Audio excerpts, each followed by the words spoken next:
Monsieur Beaumont, vous avez créé en 1998 un centre de recherche et de transfert en biotechnologie à Lévis, Transbiotech. Expliquez-moi concrètement qu'est-ce qui se passe ici.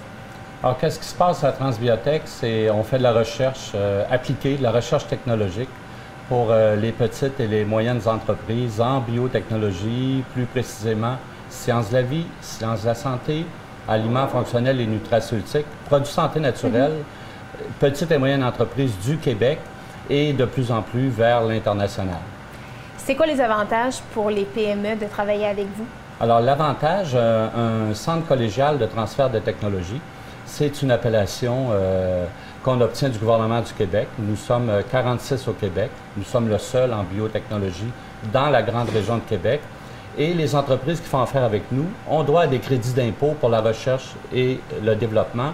Et nous, comme organisation, on peut également supporter les entreprises en allant chercher des subventions pour leurs projets en sous-traitance. Vous nous l'avez mentionné, c'est vraiment très large là, ce que vous couvrez comme secteur d'activité. C'est très, très large parce que les biotechnologies, c'est large en soi.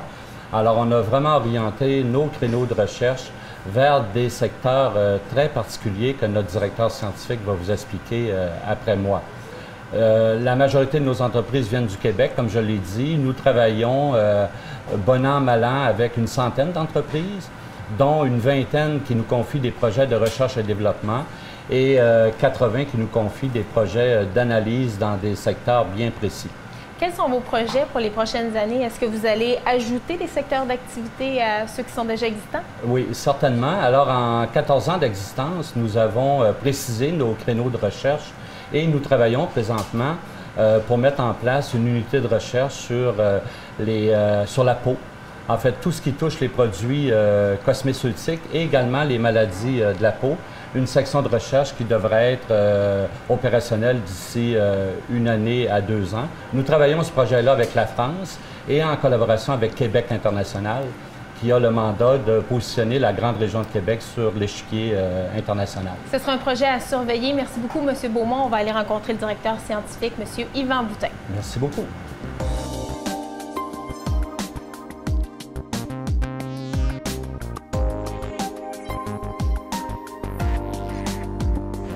Monsieur Boutin, vous coordonnez l'ensemble des activités chez Transbiotech. Il existe 3 secteurs ici. Est-ce que vous pouvez m'en dire davantage sur ces secteurs? Oui, donc nous avons le secteur de biologie et immunologie, dont je suis le responsable également. Donc ce secteur-là s'occupe beaucoup d'évaluation dans des tests de laboratoire, d'activités biologiques, biologie moléculaire, donc c'est des beaux mots, là, mais ça fait partie des biotechnologies.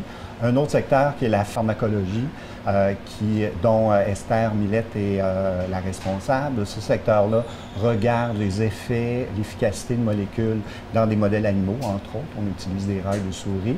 Et un dernier secteur qui est le secteur de chimie analytique et métabolomique, où on va analyser des produits, caractériser, comprendre comment le produit est fait. Et ce secteur, c'est M.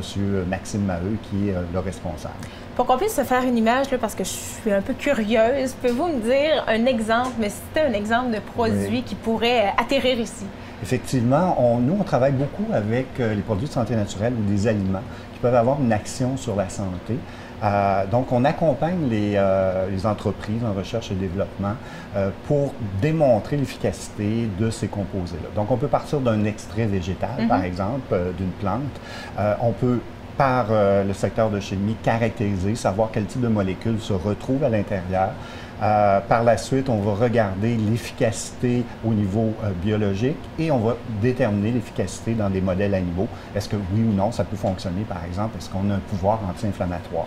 J'imagine qu'au fil des années, les normes sont de plus en plus serrées. Vous devez respecter ces normes-là? Effectivement, pour faire le type de recherche qu'on fait, on doit respecter des normes, entre autres biosécurité et aussi avec les animaux, on est soumis à des normes canadiennes pour l'utilisation des animaux. Pour en savoir plus sur vos activités, on consulte votre site Internet. Vous pouvez nous le donner? Oui, www.tbt.qc.ca. Merci beaucoup, M. Boutin. Ça fait plaisir.